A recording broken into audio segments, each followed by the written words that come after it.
Ẹ káàsán ẹ̀yin tèmi mo dé agbowó pa. Wọ́n kí ló wá fẹ́ ṣe báyìí. Mo ti díje o, mo dáyé ṣe. Mami ṣe ó fi máa tọrọ ní báyìí.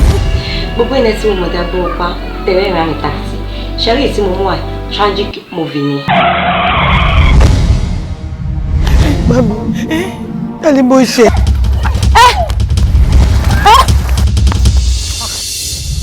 Mo fi èèyàn ṣọ́ màmá mi kó bá mi tọ́jú ẹ̀ wọ́n dẹ̀ ṣe nǹkan tó ṣe yẹn.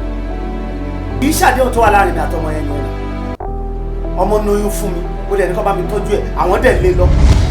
Ṣìkẹ́mi ni fíìmù tuntun tó ń bọ̀ lọ́nà tí mo fẹ́ ṣe premiere ní December 28, 2019 tá a wà nínú ẹ̀ yìí ní Better Day Ife Center, Sunday bus stop, AIT Road, Alágbàdo. Mọ́mí ọ̀hún ṣàrọ̀ kí wá fún ẹ lówó ṣé mo mọ ẹrí ni tí máa fi fún ẹ lówó. wọ́n dẹ̀ bàtẹ́ bá ń ṣe ẹ máa bẹ̀rù Ọlọ́run ìwọ tó ń rí jẹ wọ́n ti fọlọ́run tó da inú ló dẹni tí ò rí. Àǹkárá táìfì ni màá fi wọlé o kò àǹkárá kò jẹ́ ẹsẹ̀ mọ́ ni o ṣe ti rí ọmọ nọ́mbà tẹ̀ ń wò yìí ẹ pì kẹyọ̀ kan bẹ̀ ẹni tẹ́ bá pè tó bá tàǹkárá fún yín tẹ́ bá ti dénjọ yẹn òun náà ló máa tẹ̀ sí yín ṣe ti gbọ́ ẹ wò ẹ má gbàgbá ìrìn yín sílé o ẹ̀yin tèmi ẹ̀yin ẹ̀sìn mi débi tí mo wà yìí mo dẹ̀ mọ́ pé bí gíga ara jẹun lọ màmá retí yín.